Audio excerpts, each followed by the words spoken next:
we got a heck of a shot of winning. We can beat anybody in the world, and I think we're going to win next Sunday. David Wells has pitched a perfect game. 27 up, 27 down.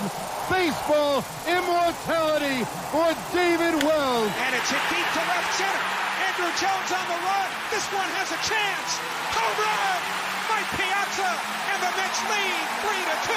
Bates against Joseph. Bates in on goal. Metho! Defend Metho! And the Rangers have one more hill to climb, baby! This is the Cross Island Sports Network, where iconic moments get iconic coverage. You are listening to the Cross Island Podcast. Action! Hosted by Lyle and Errol Marks. Welcome to a new show of the Cross Island Podcast. I'm your host, Errol Marks, my co-host, Lyle Gillian. Lyle, what's up, my friend? Nothing much. Looking forward to having a great show tonight with you, my man. Yes, we have a great show lined up for you. We're going to get into the New York Jets. We're going to get into everything that happened to Zach Wilson on Sunday Night Football. It was an absolute disgrace, and I don't want to hear about Robert Saleh making excuses, because there is no excuse of this absolute terrible offense performance. It just was absolutely horrendous. And then we'll get into, obviously, the Rangers and the Islanders. The Islanders are on a 4-game losing streak. The Rangers are hot as hell. And we'll get into all the stuff. And I've been talking about Peter Laviolette for the last couple of weeks. I think he's a great fit for the New York Rangers. You can see the difference of the youngsters as Peter Laviolette. I said Peter Laviolette. Alexis Lafreniere is one of the hottest goal scorers, young goal scorers right now in the NHL. Has 7 goals right now. Is playing good hockey. Capo Caco is putting the puck in the net. So the Islanders are playing like crap. The Rangers are playing great. And we'll get into some Knicks and obviously Brooklyn Nets, as the Knicks are playing pretty good basketball. The Nets are fighting injuries right now, but they're playing pretty good too. But we will get into that a little bit later in the show. But first, we have our very special guest. And Lyle, why don't you introduce him? My pleasure. We have today on the show, we have Neil Smith. He was drafted by the Islanders in 1974. He was a New York Islanders scout from 1980 to 1982. The Rangers GM from 1989 to 2000. And the former Islanders GM and the host of NHL Wraparound with Vic Morin. Neil, how you doing today? I'm doing great, guys. How about I heard that intro, so I know how you're doing. Well, there's nothing to be happy about when it comes to the New York Jets. So, I mean, I don't know, Neil, you've been in New York for a very long time. I don't know if you're a Jet fan or a Giant fan or you're a football fan, but there's nothing to be excited about, especially on Sunday Night Football. You have back-to-back weeks on primetime games as the Jets just laid up a lousy goose egg. And that has a lot to do with the quarterback, has a lot to do with the coach, and a lot of excuses. But we're not here talking about the Jets. We're here to talk about some hockey. But how are you? Oh, good. The only thing I know about the Giants and the Jets from being around the city for, off and on now, going to Islander games is, doesn't the Giants have a quarterback who lives at home with his parents? That's right. Tommy DeVito, who came out and said that his parents still make his bed. Wow. I mean, that you've got a young team when your quarterback lives with his parents. Well, he played for Syracuse and for a little while, and he was drafted. I think he was undrafted, if I'm not mistaken, and the Giants brought him in. He made the team, and to me, it's not his fault on what happened on Sunday against the Dallas Cowboys. I think it has a lot to do with just the Giants being a terrible team, and a lot of people want to throw Dable under the bus and Joe Shane under the bus. I don't think it has anything to do with that. I just think they don't have enough talent there, and they have to figure it out. And they're right now, if the season were to end right now, the Giants would be drafting at number 2. So they're definitely going after a quarterback. Wow. Sounds like the way NHL teams try to build themselves back up again. Be as bad as you can. Well, the thing about the NHL now is there's lotteries. Now there's no, the worst team gets the number 1 pick. That stopped. I think I could blame the Islanders for that. Well, I'm going to get right into it and ask you your first question. When you took the job with the New York Islanders as their GM, you said that you owed everything to Al Arbor, who got you the job as a scout. Now, how did that job as a scout with the New York Islanders when they were at the peak of their dynasty come about? Well, it's a great story. It's an inspirational story for those that want to live a dream. Exactly what happened was I moved to New York to take a job in the city with a giftware company, and Jimmy Devellano came to town. We went out to dinner, and I said to him, he said, "I'm going to get you a press pass to go to the Islander games." And he was chief scout of the Islanders, and so Jill Nee from the Islanders gave me a press pass, and so I started going to the Islander games. At first, I didn't even want to go to the press box because I was so underconfident, about whether I should be there or not. And then I started doing that. And then I asked Jill Nee one night, Islanders play at the Garden next week. Do you think I could go to that game? And she said, "Oh, sure, I'll put you on the press list." And I was like, "Oh, great." So I go to the game. I'm up in the press box, the same press box that was there when I was GM of the team. And I'm sitting down at one end, we call it Radio Row. And I'm sitting near Lorne Henning, and Lorne Henning was the assistant coach for the Islanders. And so a guy in the blue seats starts arguing with Lorne Henning, calling him all kinds of names and all this stuff. They end up going back and forth, and the guy spits on him. And so security comes up, and they take Lorne Henning down to the dressing room and, stop this whole thing. And I'm thinking to myself, God, I could come and scout the games for them. Nobody'd know who I am. That I can get in here. The Islanders are such an enemy that they can't even come and watch the games, because you got to understand, back then with no cable, no satellite, it was hard to scout the other team's games unless you went right to the game. So I mentioned this to Jimmy Devellano. He mentioned it to Al Arbour. All of a sudden, Al Arbour's meeting with me in a Burger King in, Westbury or someplace, and giving me these forms. I start handing in reports to him, going to the games of the Garden, and he says, "Can you go to Hartford? And can you go to Boston? And can you go to Washington?" So I was advanced scouting all the opponents coming to play the Islanders. I got a huge break when they played the Rangers that year. They knocked them out 4 straight. This is 81. And Tommy Laidlaw and Brian, I'm not Bruce Beck. Bruce Beck didn't play defense for the Rangers. Their captain, Barry Beck, said in the newspaper, they seem to know everything we're doing before we do it, which I'm sure he just meant as a way of speaking. But, Stan Fischler suddenly wants to ask, who's the guy that scouted the Rangers? So they all say, well, that kid over there. So he has me on TV. I do that. I come back. I work full time for the Islanders the next year under Al Arbour. The year after that, Devellano gets a job as GM of Detroit and takes me with him there. So my start started with Al Arbour pre-scouting opponents. And that's why I said that if it weren't for him, who knows what I would be doing by now. Yeah. And he was, I always have the greatest respect and admiration for Al Arbour. As everybody knows, we are talking to Neil Smith, former GM of the '94 Stanley Cup champions New York Rangers. He was a scout for the New York Islanders. He's been around hockey for a very, very long time. We're happy to have him on. Neil, before you took the Ranger job, there were a lot of questions about the Rangers. They haven't won a Stanley Cup in 50 years. What was it like getting off of the job, one? And number two, taking over a job that a team's never won a Stanley Cup in 50 years? It's interesting because I took the job under very crazy circumstances, but I don't want to take your whole show talk, because I could go through the circumstances. It would take the whole show. So it was crazy. I was like the 4th choice, right? Mm-hmm. 3 guys said no: Scotty Bowman, Bob Johnson, Herb, who knows who. And of course, they asked me. I'm 35 years old. And I've been in New York. I know New York well. I know how he rose at that time from the Fan 590, this fledgling all sports talk radio, who actually put my name out there. So I take the job, and the first press conference that they have to announce me, they said, one of the questions was, well, it's been 50 years this year since the Rangers won the Stanley Cup. When do you think you can win the cup? And I was like, oh my God. I'm hoping we'll make the playoffs next year, because they had just gone out 4 straight to Pittsburgh in the Phil Esposito coaching fiasco with Michel Bergeron.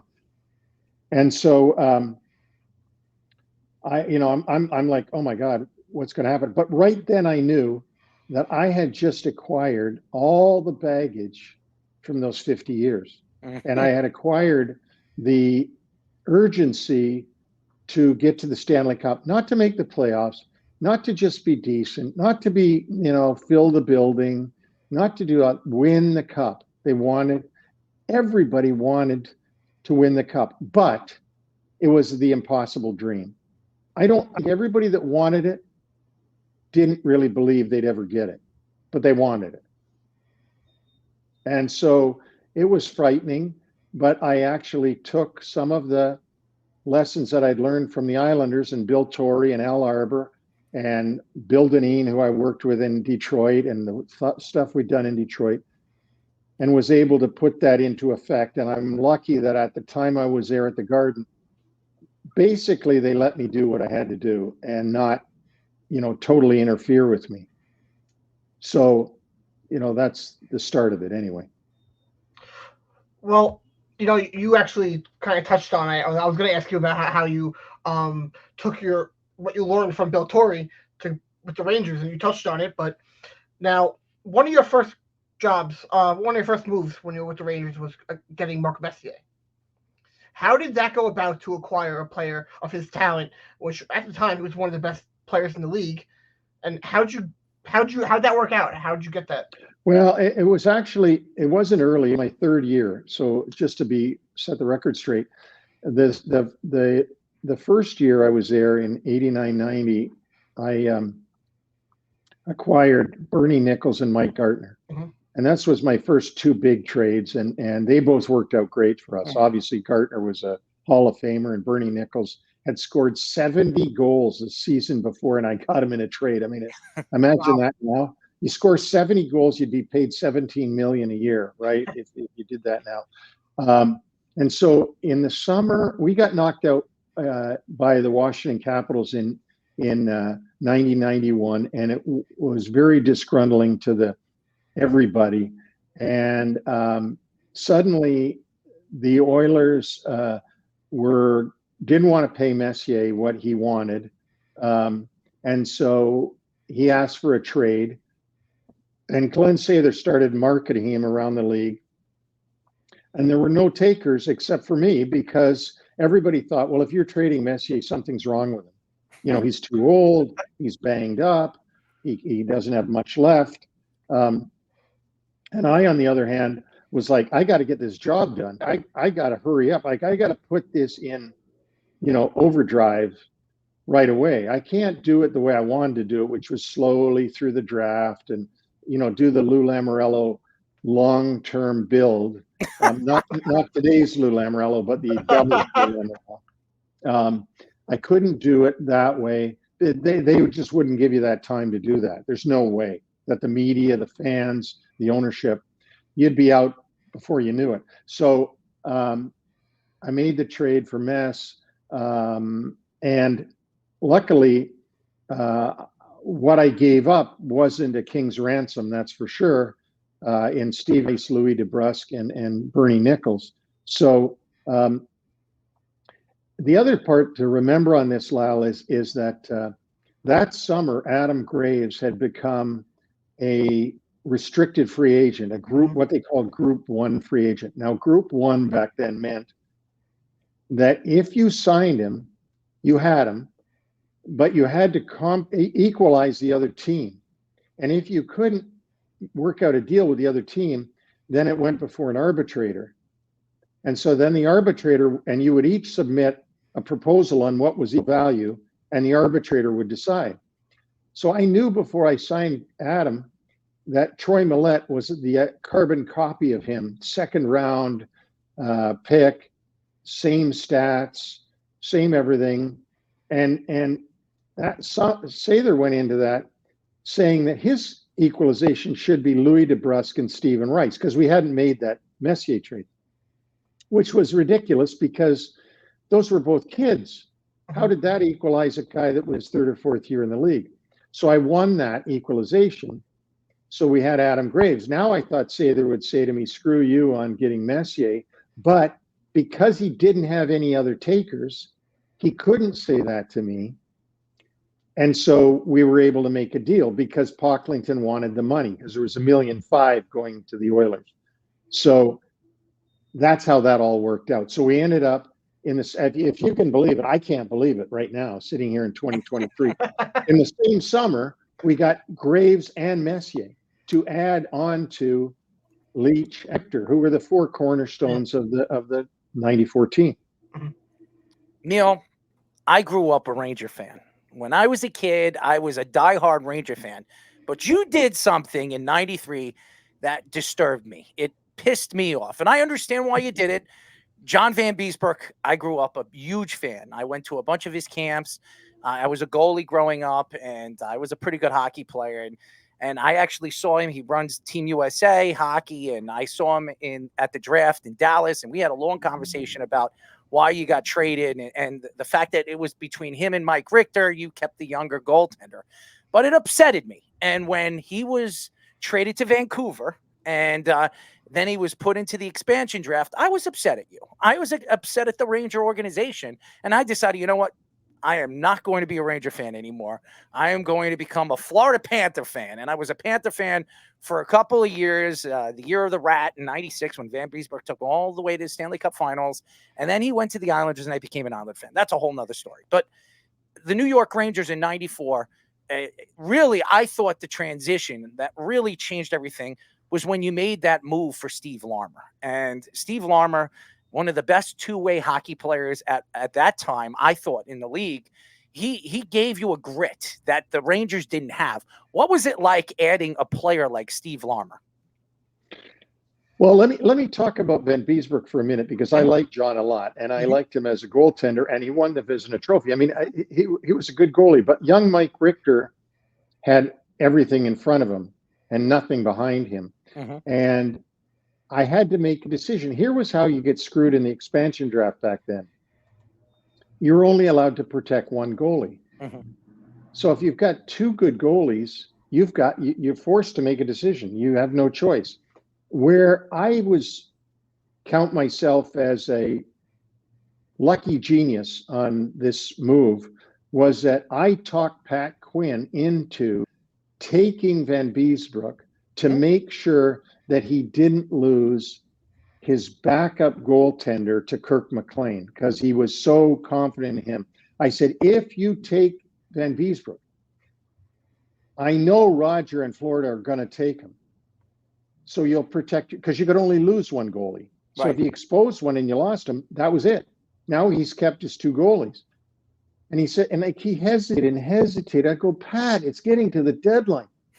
He says, well, what do I have to give you if it turns out? I said, I picked up the draft list, the non-protected list, and I said, give me Lidster. And wouldn't you know it, Lidster was on the ice when the buzzer went to beat Vancouver for the Stanley Cup. I mean, how insane is that? And John went on to have a great career in Florida and did wonderful things. And so, you know, it's always hard when you're in that position. But going on to your next question, Larmer, same thing. Steve Larmer was sick and tired of Bob Pulford and the Chicago Blackhawks. He was the current at that time, he was the presiding Ironman in the league. But he held out and said, I'm not going back. I'm just not playing there anymore. They don't treat people right. I'm not going. So Bob Pulford, who hated Mike Keenan, was going to trade him someplace, but didn't want to trade him to Keenan, and meaning Keenan's coaching team. And so he wouldn't really, he dealt with me a little bit, but he was going to trade Larmer. He had to, and Paul Holmgren was the GM of Hartford, calls me and says, if I can get Larmer, what will you give me? Worked out Turcotte and Patrick because I really wanted Steve Larmer. And Steve Larmer came in and gave us one more Hall of Famer. And he's not in the Hall of Fame, but he should be in the Hall of Fame. 100%. He's a Hall of Famer. And he gave us a guy that was another Peterborough Pete, disciplined, like both ends of the ice, could score, but could also, like a coach's dream. There, did exactly what a coach would want him to do when he was out on the ice.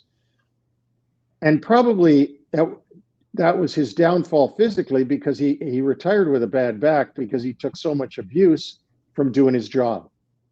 But when I got him, he added into that group that we had perfectly. We had such a good group that was older, that was ready to win, that was really motivated to win at that stage in their career.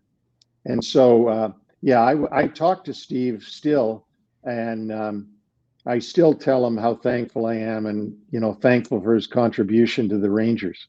I always loved him, by the way. In those days with the Chicago Blackhawks, Chris Chelios and Eddie Belfour, I loved those Chicago Blackhawks teams. So, and when Steve Larmer, when you landed Steve Larmer, I thought you added a gritty, a leader, a guy that was going to give you something that you didn't have. Obviously, you had Mark Messier, and we all know what kind of leadership he gives. I interviewed Mark Messier a couple of years ago. He's a fantastic personality. He's a great person.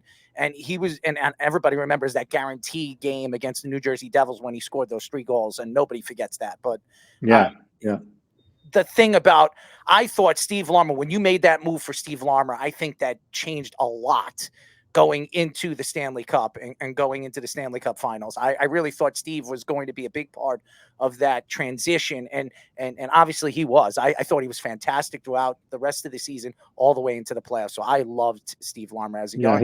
He was. I can't say enough good things about Steve Larmer. Steve Larmer, the player, and Steve Larmer, the person. Mm-hmm.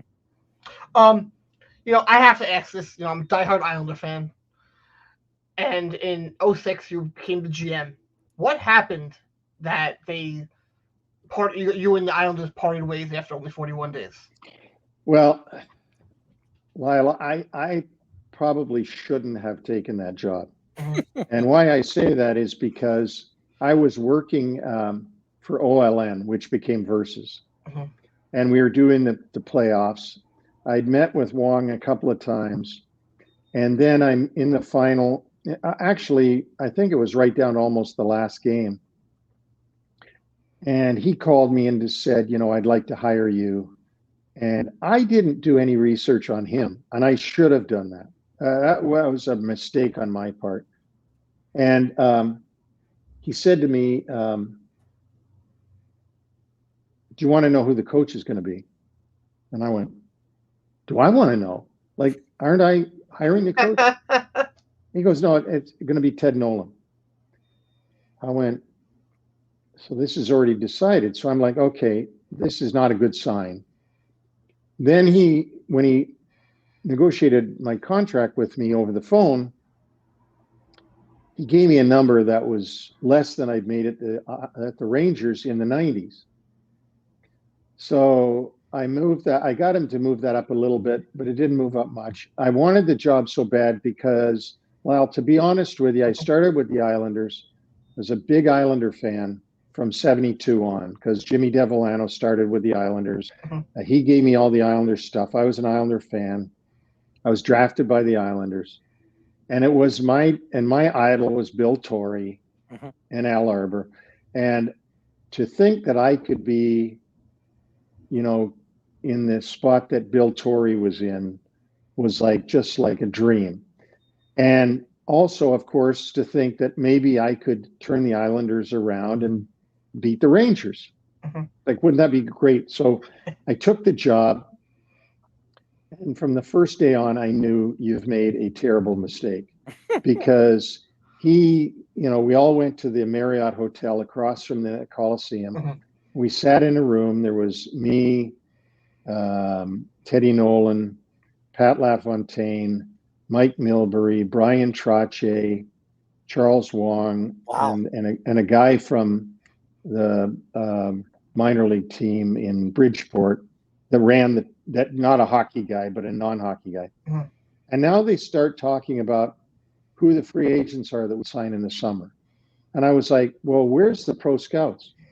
Oh, we don't need them here. I'm like, what? Then they start talking about the entry draft. And I'm like, guys, you got to have the scouts here. And we're all going to make these decisions together.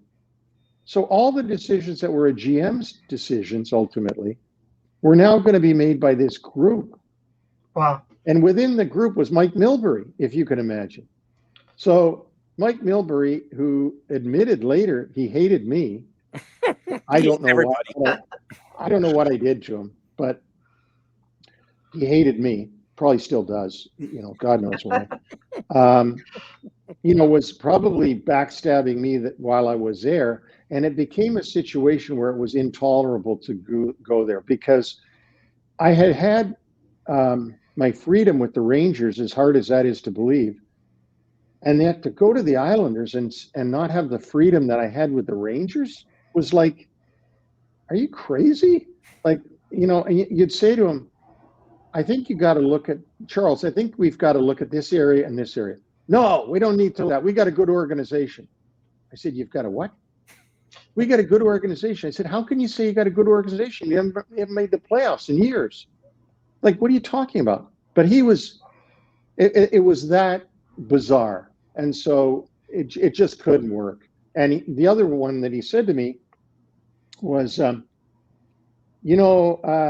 said, Rick DiPietro hasn't signed yet. And if he doesn't do something, we can hold him out. We don't have to do anything, and he can't even play.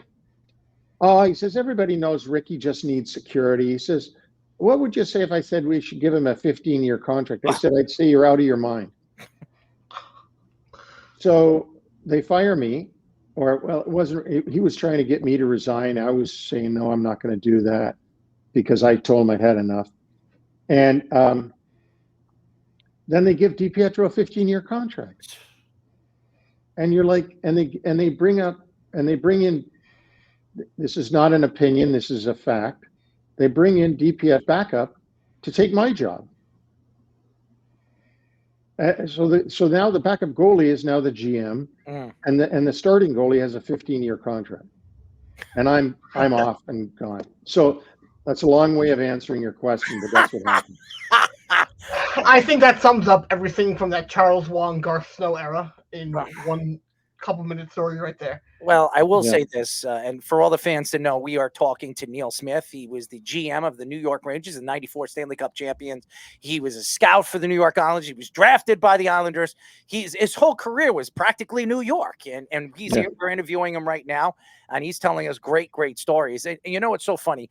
I'm not a big fan of Ricky. Me and Ricky actually played hockey against one another growing up, and he had a big attitude. He still has an attitude over there in ESPN, and I'm not surprised that Mike Milbury hates everybody because every time I spoke to Mike Milbury off air, the guy had, a stick up his ass. He was always a person. No wonder why he tried to rip off his skate and try to kill somebody out in the audience. So I know all about Mike Milbury and what type of person that he is, but I'm not here to talk about Mike Milbury because I got my own thoughts to him. It's so interesting. Mike Keenan was an interesting coach, and a lot of people throughout the NHL at the time did not like him. He coached, I think he was the Blackhawks. He was all over the place. And you obviously gave him an opportunity to coach the New York Rangers. He wins the Stanley Cup. And then there were stories coming out about you and him, that you guys weren't getting along. What was the story behind you and Mike Milbury? I mean, Mike Keenan. Too many mics. Yes, too many mics. Yes. Mike is a hard guy to work with because he is so chaotic, and and every day brings new chaos with him. He thrives in a chaotic environment, and I don't know if you've ever been around somebody that does that, but we had 4 years in this country of a chaotic environment. So I'll say no more than that. That's what I mean. It's a chaotic, you don't know what's coming the next day. You just have no idea. It's going to change. Some people like that. But I hated it, and I don't think you can really do well in that. But it kept the players off guard that year. So I knew Mike, and Mike and I got along well when he was with Chicago and before that. But as soon as I hired him in New York, it was a totally different guy. He was completely, he had no respect for anybody. He'd ask, for example, 3 people to do the same thing at 3 different times. So they'd all be running around trying to do something that Mike wanted done, not knowing that he'd asked 2 other people to do it as well. And so that kind of guy, you know how that pisses you off when somebody does that? Yeah. And with me, it was just, he was so, he just did not have respect for authority or for any kind of structure. And so, we got it.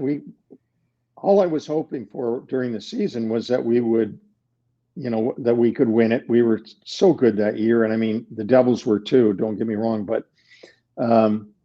I just sat and prayed all the time that we would get through the year and be able to be successful, especially in the playoffs. You can't, if you're Mike Keenan's boss, you're not going to get along with Mike Keenan. If you're Mike Keenan's underling, you'll get along with him. Or else, if you're a player, he'll either love you or he'll treat you like crap, like he did with Brett Hull, like he did with Brendan Hanahan, like he did with lots of players. Not Mess. He kissed Mess's ass. But he didn't treat Leach well. He didn't treat Amonte. He treated terribly. Gartner, he treated terribly. He was just a condescending guy. And very difficult to work with. And so, I mostly had problems with Mike about other people. It wasn't really about me and how he was treating me. It was more about how he would treat Joe Whalen, the guy that was the producer for MSG Network, or how he treated the Zamboni driver that, crapped all over, or that, stuff like that, which I hated. And I thought it represented us in a very bad way. So I didn't like Mike Keenan, the person. I liked Mike Keenan, the coach, because we were getting to where we had to go. But I didn't like Mike Keenan, the person, because we were so diametrically opposed in our personalities of who we were. And that's the best I can put for it. Now, since the Ranger days, I've worked on TV with him. We've gotten along fine. And then, of course, we go to the reunion and the 25th anniversary reunion. We have a little press conference there.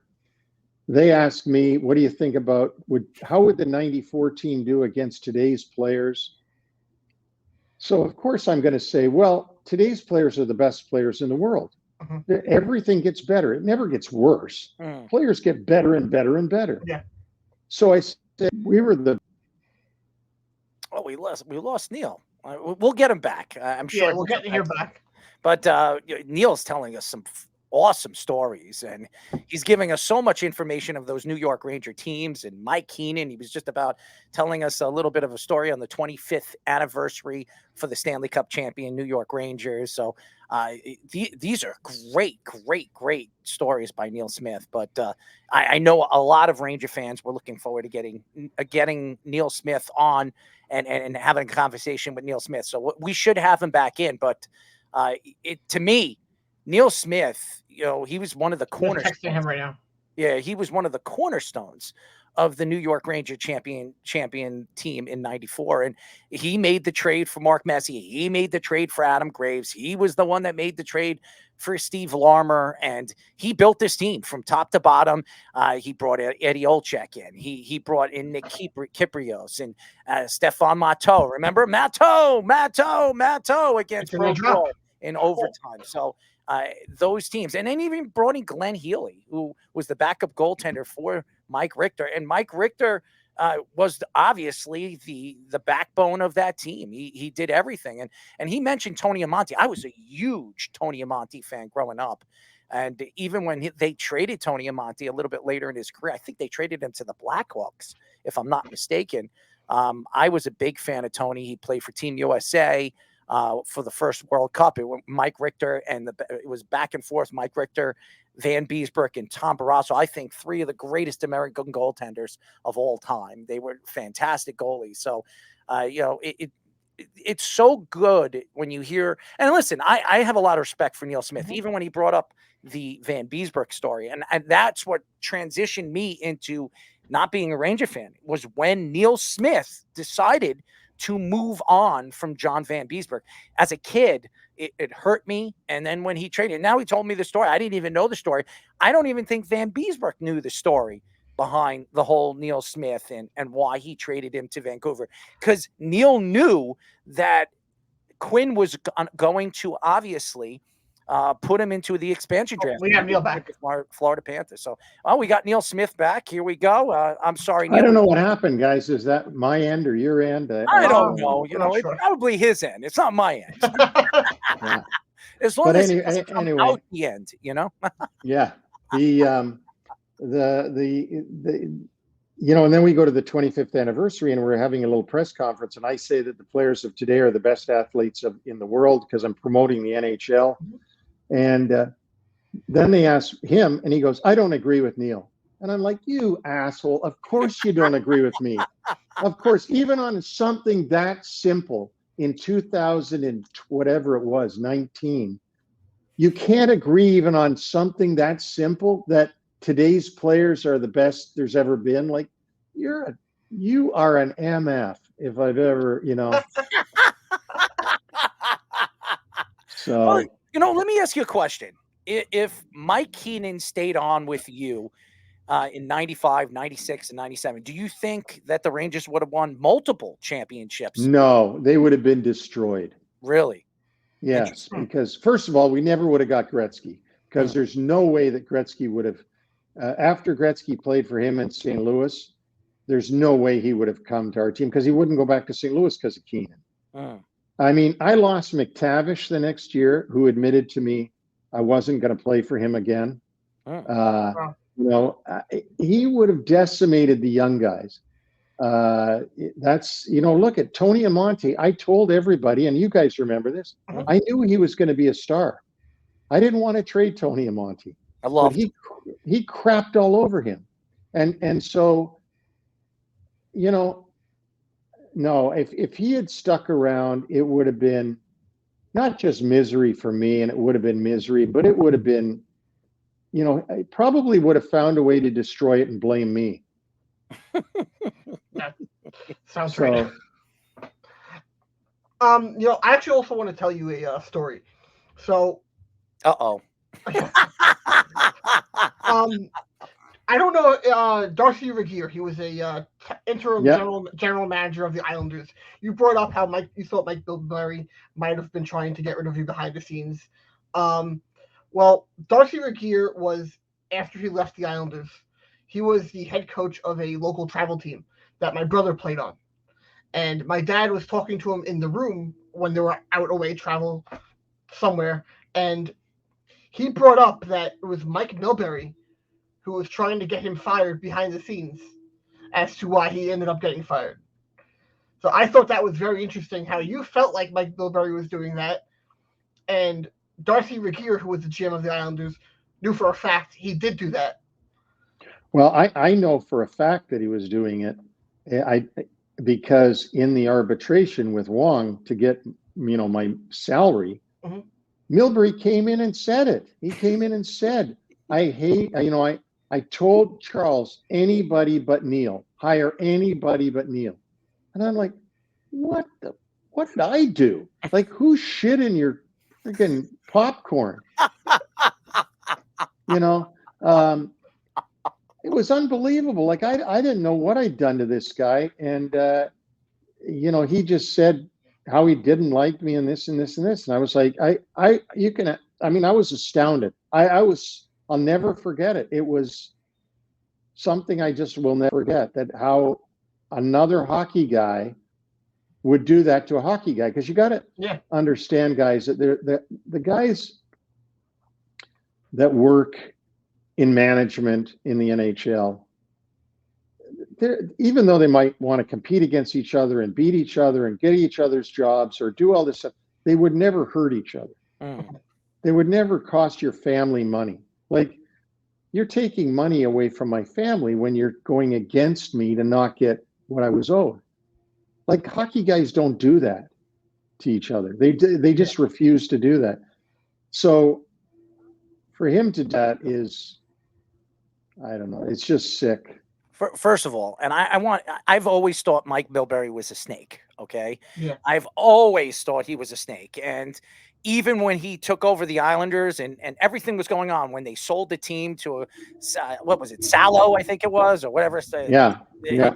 And everything that happened over there, that was, I don't know if anybody knows the real story behind it, but Mike Milbury had something to do with it. I mean, he was the one that was pushing this to happen. So Mike Milbury is a snake. I always thought he was a snake. When I met him in Boston, at the Stanley Cup Finals. It was the Bruins versus the St. Louis Blues. I was there at the Stanley Cup. I was there on the ice, and he wasn't on the ice, but I saw him. He was over there hanging out with a bunch of the Bruins, Cam Neely and all that other stuff. And I spoke to him for like 5 minutes, and as soon as I walked away, I said, "What a dick!" I mean, that guy is an absolute dick. And Cam Neely actually came up to me. I was hanging up over there, and I was grabbing some candy or whatever the hell. And he came up to me. He's like, "I know." He looked at me. He's like, "Listen, man." He's like, "Yeah, that's Mike." And I was like, "Yeah, he's a dick." That's what I said. And Cam just walked away and he left. You know what I mean? So I know all about Mike Milbury and how big of a snake he was. I'm not surprised that you're telling stories that he was undermining everybody over there with the New York Islanders. He screwed the Islanders up. And the fact that Garth Snow took over. And listen, Garth Snow had some good drafts. I'm not going to say that he didn't. But he also made a lot of mistakes, bringing in, signing certain players to long-term deals that set the Islanders back. I wasn't a big Garth Snow fan either. I would have loved to see you run the team for the New York Islanders. I think you transitioned the team and made this team a Stanley Cup contender. You did it for the Rangers. Look at the team that you built together, with the Rangers. I mean, I was a big Joey Kocur fan, by the way. I loved when he went out there and knocked people out. Joey Kocur was one of the meanest players, and I've interviewed a lot of ex-NHL players, and they told me Joey Kocur had the hardest punch they've ever felt. Oh, yeah. Here's the other thing that I want you to think about. So I was there on free agent day, July 1st, okay, when everybody went out of town because they all wanted to go on their vacations or something. But me and Ken Morrow sat down, and from that free agent day, we signed Mike Sillinger, Tom Pody, the tough guy, Chris Simon,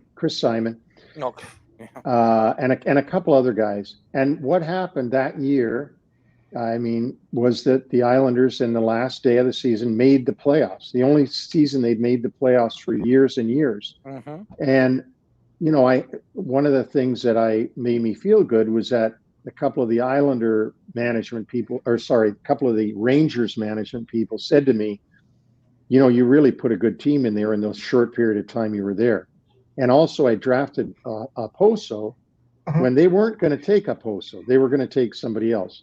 So I did leave a bit of an imprint on there, for the Islanders. And again, I know this sounds, people would be really surprised to hear me. I love the Islanders. To this day, I work out at the games for UBS. I go there to represent UBS, who has the naming rights on the arena, obviously. And I'm at all the Islander games. And I see Brian, and I see Dennis, and I see Butch, and I see Clark when he was still alive, and all those guys. I feel better around those guys than I ever would at the Garden with anybody there, because at the Garden, nobody makes me feel good. They're all like, I don't mean the fans. The fans are great to me. They're fantastic to me. But nobody from the Rangers themselves ever, I don't hear from them from one decade to the next. It's crazy. So, I grew up an Islander, meaning all through college. I was drafted in 74. I graduated in 78 from college. So I was 4 years of being their draft pick before I ever got a chance to go to camp. Obviously, I wasn't good enough. I got there right in their heyday, the 78 training camp, when they were starting to turn the corner. But I was thrilled to get the job. And by the way, when I got that job that I told you about with Al Arbor, I worked for free. I wasn't paid that year at all, nothing. And I got expense money for going to places, but that was it. So, my first that experience in 1981 of winning and the guy saying to me, I was outside the locker room, and somebody within the within the Islanders organization, I was sort of shy and timid, and they were celebrating in the locker room with the Stanley Cup. And somebody said, "Get in there, you're part of it, get in there." And I was like, "Me?" Because I was just like so thrilled to be there. And so, it's interesting the way life goes. Who knew that I would get that Rangers job? And I mean, it's all worked out in poetic justice in a way that I got to be with the Islanders, then back with the Rangers, and now sort of back with the Islanders, even though I'm not with the Islanders, but I'm sort of there in the Islanders' home every night.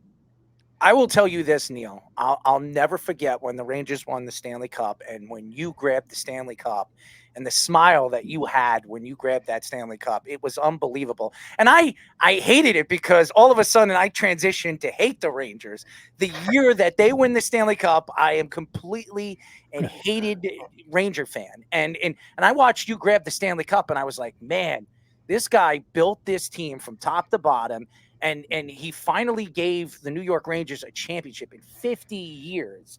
And you did it really by just using your thoughts on how to build a team. You added Mike Gardner, like you said. You added Mark Messier. You had all these guys. Mike Gardner, people forget, 700 goals. This guy is one of the best, one of the greatest goal scorers of all time, and one of the fastest players to ever play in NHL the NHL. So people forget that, and they don't understand. But you were the mastermind of that 94 Stanley Cup championship. And I'm not trying to blow your head up, but you were everything to what that team was in 94. Yeah, thank you. And I feel that way in my heart. And I had 11 years there, and I think in the 11 years we had 8 really good years. The last 3, you're trying to rebuild it the way everybody tries to rebuild now, right? I mean, we were just trying to put in a bunch of young guys, but they couldn't wait back then. Remember, I don't know if you remember the negativity that was around back then, and it was like all of a sudden I went from a genius to a complete moron. And, I never dreamed I'd get fired ever, because, you win the cup the only time since World War II. And you don't think you think that they'll want you in the organization. Of course. But life goes on. Well, Neil, I'm at every Islander game. Every single game, I'm a season ticket holder. Since you're there, I'd love to meet you in person and see you. So if I'm ever there, I'll reach out, and if you're able to meet up. Well, I'm in the UBS club every night. So if you go to either end of the UBS club and say to them, I'm going to see Neil Smith. Can I get in there because he's a friend, or whatever you want to say? That's where I am. So I'd be happy to see you. Awesome. Neil. Or the other place you can see me is, do you know where the Three Keys Club is on the event level, by the visitors' locker room, near, sort of in the hallway by the Verizon? I don't think I do. Verizon. Okay, well, if you ask for where's the Three Keys Club on the event level, and you can get down there, I go down there between periods every game, every between periods. So one place or the other. Neil, before we let you go, and I just want to bring back that goal by Stephane Matteau and that wraparound against Martin Brodeur. And by the way, I believe Martin Brodeur is the greatest goaltender to ever play, to ever lace up skates. He was fantastic. Lou Lamoriello is trying to build the Islanders through that. I mean, I know Lou is the old timer who, and I spoke to Lou over the summer. I went to an event, and nobody knew it was Lou Lamoriello. I mean, he's so small. Most of the kids were taller than him. And I walked up to Lou and I said, Lou, I said, I love Sorokin. I think he's the greatest goaltender right now in the NHL. He's going to only grow, and you have to extend him. He did. He gave him an 8-year deal. But I said, Pierre Engvall, why would you bring in Pierre Engvall? And he looked at me and he says, why not? And I said, well, first of all, how many goals has he scored in his career? What was his best year? And I said, he scored 24, 25 goals with Toronto 1 year. He's not a goal scorer. He does add speed. There's no goal scoring on this team besides Matthew Barzal, who can't, for some reason, doesn't shoot the puck at the net. And then you bring in Bo Horvat, and then you attack the signing, giving him that extension. I don't understand. First of all, I was joking about the extension, and he said, second of all, I think Pierre Engvall's a pretty good player. I said, so tell me this: are you giving him an extension? He says, well, I didn't bring him here if I wasn't going to extend him. I knew right then and there, Neil, that he was going to extend Engvall, and these long-term deals, and they're good deals as far as I'm concerned. They're not expensive deals, but it really sets the Islanders back. What do you think the problem right now for the New York Islanders is? Do you think that these contracts are going to affect them for bringing in a superstar to come and play with Matthew Barzal and Bo Horvat and some of the youngsters that they have over there? You know, I haven't really analyzed their contracts and going forward because it's not my thing. But I do have my thoughts on the individual players and the fact of what's missing. I think that with Matthew Barzal, he reminds me of Kovalev. Oh, I say that all the time. All the time. Yeah. This guy is a whirling dervish every night. He can go and stop and go and stop and come and go, and nobody can catch him, except he can't finish. He never finishes what he started. And I shouldn't say never. He seldom finishes what he starts. So that's too bad, because if he could finish, man, oh man, you'd really have something. Bo Horvat obviously was having a career season last year when he had the 35 goals already before they got him. It doesn't look like that here. That is going to happen here. Sorokin is one of the very, very best goalies in the league. I think competing with Shesterkin when they were good buddies, so that's a fun thing. I don't quite know what their identity is. They're not a team that can shut down another team, and yet they're not a team that can outscore another team. So I don't know. They didn't sign anybody in the summer that could address what they didn't have last season. And this season, are you going to have another year where Pittsburgh completely, self-inflicts the damage, the friendly fire at themselves by losing to Columbus and Chicago and bowing out of the off race so that you can get in? I don't know. I mean, I love the Islanders. I like their players. I mean, but I don't know how to identify them. I don't know what their identity is. And other than play as hard as you can and hope that Sorokin stands on his head every night. Yeah, that's their identity. So, and that's not being critical of anybody. No. I hope you understand that. I'm not saying, because God knows, could I do as good a job? I'm not saying anything other than from my perspective. And I go to the games with no dog in the fight. You know what I mean? Like, I'm not there to go home mad if the Islanders lose. I don't go home happy if the other team wins. I don't go home happy if the Islanders win. I just go home happy every night because I've had a great time. Because one thing I will say, UBS Arena is the best arena I've ever been in my life. I can't believe how beautiful it is. It's fantastic. I've told people on Twitter, if you haven't been there, you got to go there. It's amazing. There's nothing like it. It spoils you for going anywhere else. Anywhere else you go is never going to be as good as that place. Wow. I mean, it is fantastic. So, I have a great experience every night I go to the games. I really do. I enjoy seeing the fans, and it's all good. And I enjoy the fans there. The fans have been good to me. Islander fans realize I used to be with the Islanders, and Ranger fans whisper that they're a Ranger fan because they don't want to say it out loud.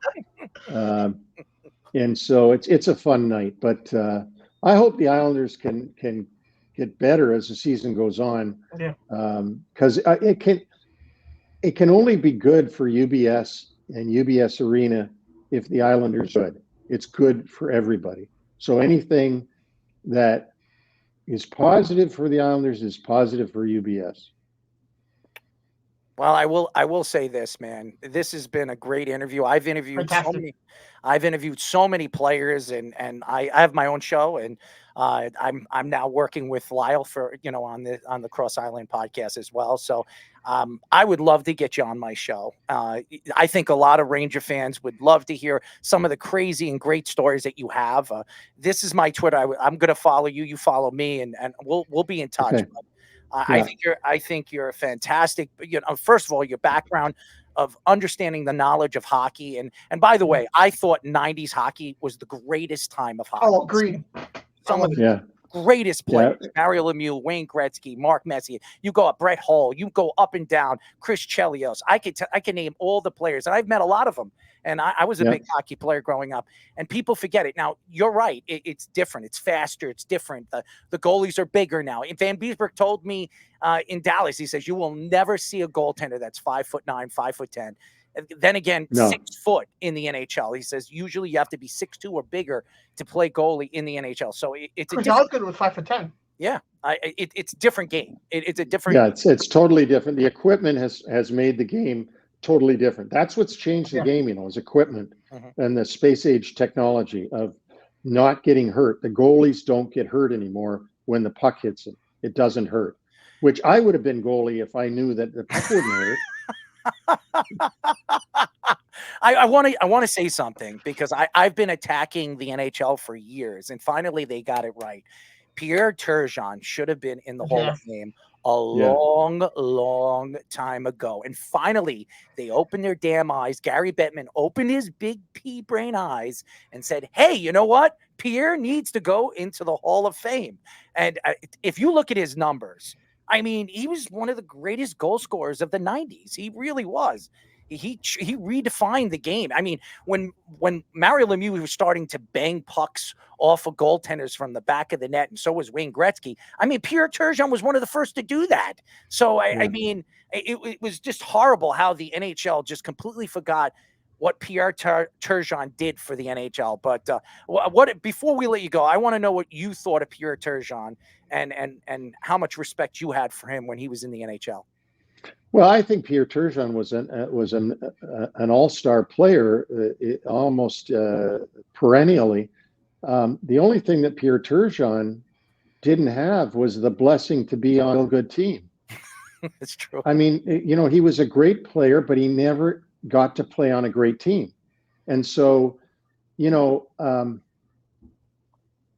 doesn't mean that he wasn't a great player. It means that he didn't get that opportunity to be with a lot of other great players at the same time so that you could have a shot at the cup. And that's happened to a number of players that have been great in their own right. I mean, Mike Gartner, we've been talking about Mike Gartner all night. Yeah. Like, okay, if I don't make the trade for Anderson and Mike Gartner's on the team, never mind the Mike Keenan stuff and all that, do we really not win the cup? I mean, honestly, I know Glenn Anderson. I love Glenn Anderson. He scored the 2 winning goals. I could tell you everything about him. But I mean, come on. So Mike Gartner never has a Stanley Cup because nobody had him on a Stanley Cup team. They didn't. That doesn't mean this thing. There was a thing in the old days of, well, you can't win with him. Can't win with him. And then I'm going like the Montreal Canadiens of 1993 had about 4 guys that I had heard other people say, oh, you can't win with him. I think Brian Bellows was on that team. Yep. I think Gary Lehman was on that team. I think Dennis Savard was either assistant coach or assistant coach player or something.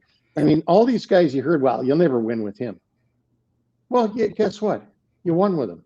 So I don't believe that thing anymore. You'll never win with him. If you surround any player with the right chemistry of players that want to win, they'll win with them. I mean, Alex Kovalev as a rookie, maybe you would have said, oh, you'll never win with him. Well, guess what? He won. So I think Pierre Turgeon was a definite Hall of Famer. I just want to correct you on one thing, if you don't Go mind ahead. me doing Yeah, it. absolutely. The NHL itself has nothing to do with who gets in the Hall of Fame. Okay. The NHL, The writer. NHL Hockey Hall of Fame committee, Oh, okay. induction committee, who votes on this, and that's run by, believe it or not, Mike Gartner, and also by Lanny McDonald and a group there that are out of the Hall of Fame. It's a Hall of Fame committee, and the NHL itself has no say in it. So I just want to make that clear, because it's while I think that the Hall of Fame committee in some ways can be political, meaning that it depends who's pushing who to get in. Mm-hmm.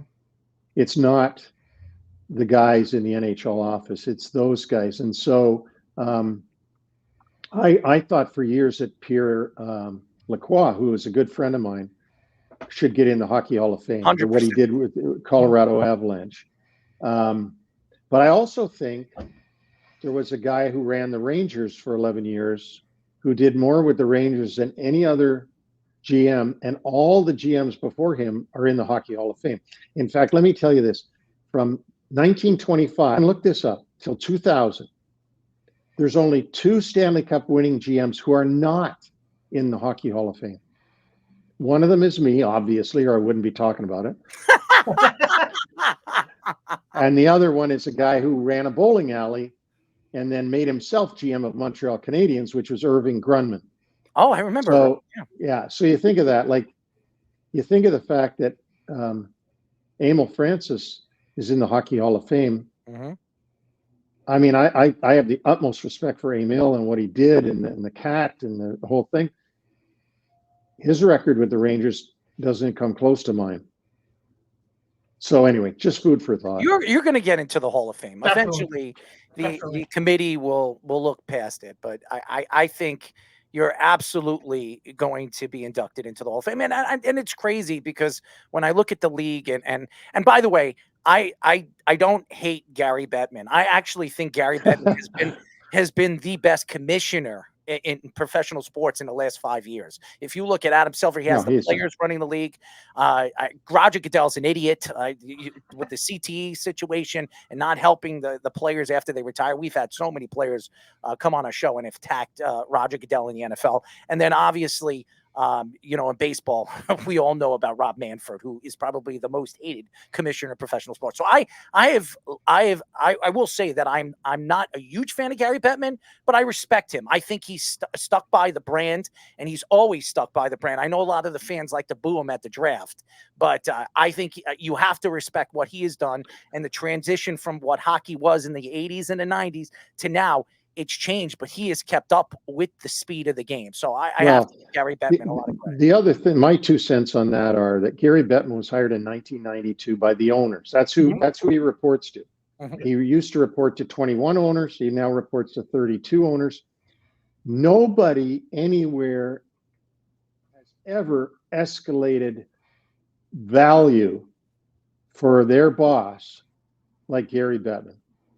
I mean, when you say that the Ottawa Senators sold for $1 billion, the Ottawa Senators, I mean, and I mean, what he has done to increase franchise value is just out of this world. And that's what his job is. His job is to create value for the owners, to make it so that more people go. More networks want to pay money to show the games, and that value of these franchises continues to escalate. And I don't see how anybody could have done a better job than he has. And having said that, it's not like I talk to Gary every week. I've maybe talked to him once a year, if that.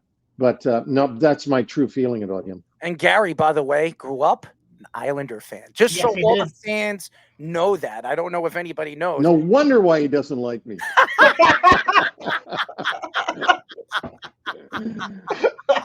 Well, you know what? I have some connections with some of the NHL and the NFL, and a lot of people they dislike of my opinion, because I will attack whatever I believe. I see what I see, and And listen, some people might not like my thoughts and my gestures to certain owners or of that. And I've been attacked all over social media, and I come out and I'll say, I will speak up for whatever I believe in. And if you don't like it, don't listen. That's what I say.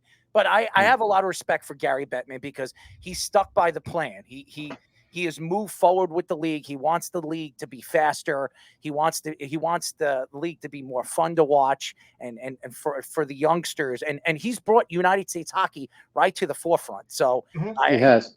He's really changed the game. One thing I got to add before I run off. Absolutely. Is our podcast starts at the end of January, near the end of January. It's going to be NHL wraparound. It's going to be me and Vic Morin. Vic Morin is a longtime executive at ESPN, over 30-year career there. And every time ESPN had the hockey contract, he was intricately involved in the production of NHL there. And when Disney made all these stupid moves that they made, some months ago, he was one of the guys that they unfortunately let go. But him and I are going to have the podcast together. And really what it's going to be about is not simply current stuff. It's going to be a lot about today, but it's also going to be comparing today to yesterday because my memory is so good of everything that's happened in the past. And the Rolodex that we all have to do one of these shows to be able to get people on, I think is going to be second to none with his Rolodex from ESPN and mine from that. So I think it should be a fun show. I believe, like you just said, Errol, that you got to say what you think, and you can't be afraid that you're going to hurt somebody's feelings or that somebody's going to say something bad about you on social media. It is what it is. I'm not looking forward to saying bad things about anybody, but you have to call things like they are, right? You got to say what it is. And so the good part for me and for him is we're both insiders in fact that he's been in the control room for many, many years. I've been in the executive offices for many, many years. I know the real ins and outs on it. And if something is not buffoonery, I'm going to say it's not, just like we just talked about the NHL Hall of Fame. Yep. And if something is buffoonery, I'm going to say it's buffoonery. So I really look forward to it. You guys, hopefully you'll come on at some point. Absolutely. Anytime. And you'll help me get some guests now and then, but it's going to be a lot of fun. And you know how this whole thing works we have a production company that's helping us. We're paying money to make sure this thing comes off really, really, really well. I can help you too. I've been doing, I was one of the first designed digital sports radio networks. I started mine in 2012. It was called Sports on the Go One Radio, and now it's the Worldwide Sports Radio Network. We've had many different talented people that have come through here, and I'm working on pitching my show throughout the country to be picked up by a major network. And my show is called the Sports Loudmouth. As you know, I'm the loudmouth, and what we do is we transition what sports should be. It's supposed to be fun. It's supposed to be entertaining, comedy, and people forget that it's entertainment. You're drawing people to want to listen to you. It's not about, hey, I know more than you do. Everybody thinks they know more than everybody else. Yeah. It's about bringing a presentation and understanding that it's supposed to be entertaining to people. And I would love to sit down and have a conversation with you. You have my Twitter. Hit me up. I'll hit you up. We'll friend each other and we'll talk. And all sports and TV, radio, talk shows is meant to give other human beings a break from the reality of their life. Yep. We're all carrying a bunch of shit with us. All of us have some bad stuff that's happened to us or that we're going through at that time, and we need a break from it. So to talk about this stuff that's not life and death, this is not Israel and Gaza. This is, we don't want to talk about that, but this is fun stuff. This should be fun stuff. It doesn't matter whether you're an Islander fan, a Ranger fan, a Devil fan. Of course. It still should be fun. It's just fun. It's just entertainment. It's a break from the reality and the hardship of life and what life throws at you every day when you're outside. So I commend you guys on your show. Thanks for having me on. And I'll talk to you soon. Neil, thank you very much. Neil Smith, the GM of the 94 Stanley Cup champions, the New York Rangers, a part of the Islanders organization. Thank you to Mike Milbury screwing that up, you snake. But hey, that's what I feel. I'll never forget the whole Stanley Cup and the experience with Cam Neely coming up to me when I'm eating candy and telling me, "Oh, that's just Mike," and I say, "Yeah, he's just an ass," And he laughed at it, and I walked away. Ray Bork also not a very friendly person either. Well, good. Good to see you guys. Thanks for having me. Neil. Thank you very much for giving us your time. Oh, you're welcome. Neil Smith. It was a great show. It really was. And we didn't get into any of the stuff but I love Neil and the stories that he told. It was fantastic. That was a very fun interview. Oh, absolutely. Gave us so much information. And honestly, for all the Ranger fans and even Islander fans that were listening to that interview, it's intriguing because he really gave us the thoughts of where the Islanders are today, where the Rangers are today, and then even going back and telling us stories about Mike Keating and Mike Milbury and Wong. Some of these guys were intricate parts of the development of those organizations and non-development of those organizations. But Lyle was a good get for you. Yes, it was a good get for the network. Yes, absolutely. And happy to be here and happy to help you out. And we will get into next week a lot about the New York Jets. I mean, there's nothing to be excited about the New York Jets. The Islanders are not playing good hockey. 4 games in a row that they've lost. We've been doing 8 games out of 12. They have blown a lead, and that is very bad. I don't know if you know that me and Speedy are now the voices of New York Islander hockey before the game, the radio. Before the radio. Yeah, but I'm sorry? I said before the radio. Before the game. Yeah, before the game. We've been doing pressers for them, and they want us to talk about the Islander game and comparing them to whoever they're playing on Saturday nights or Saturday afternoons. And we're happy to entertain all the Islander fans and the Ranger fans too. And if if you haven't listened to our show, The Weekend Crunch on 103.9, well, then you're blind and you haven't seen us. So, but happy to be here and happy to work with you, man. Like I said, it was a great get for you, and it was a great interview. It really was a lot of fun. Honestly, that was, and I've interviewed so many people. I've interviewed over 500 people in my time, even probably more than that. And Neil Smith was a good get. I never even thought to reaching out to him, but I think his stories really gave me an understanding of what he was trying to do with the New York Rangers organization and where he came from and what type of person he was and really how he really brought a Stanley Cup to the forefront for the New York Ranger fans, who, by the way, haven't won a Stanley Cup since then. So for all the Ranger fans and all the Ranger, execs over there at Madison Square Garden, not giving this guy respect and not showing him some love, shame on you guys. And the NHL, as far as the committee, Mike Gardner, he's the one who brought you to the Rangers to give you your first Stanley Cup. Get this guy in the Hall of Fame. He deserves to be there. So, and I want to say one thing right before we end the show. I think Neil Smith is the only man to have a Stanley Cup ring with the New York Islanders and the New York Rangers. Interesting.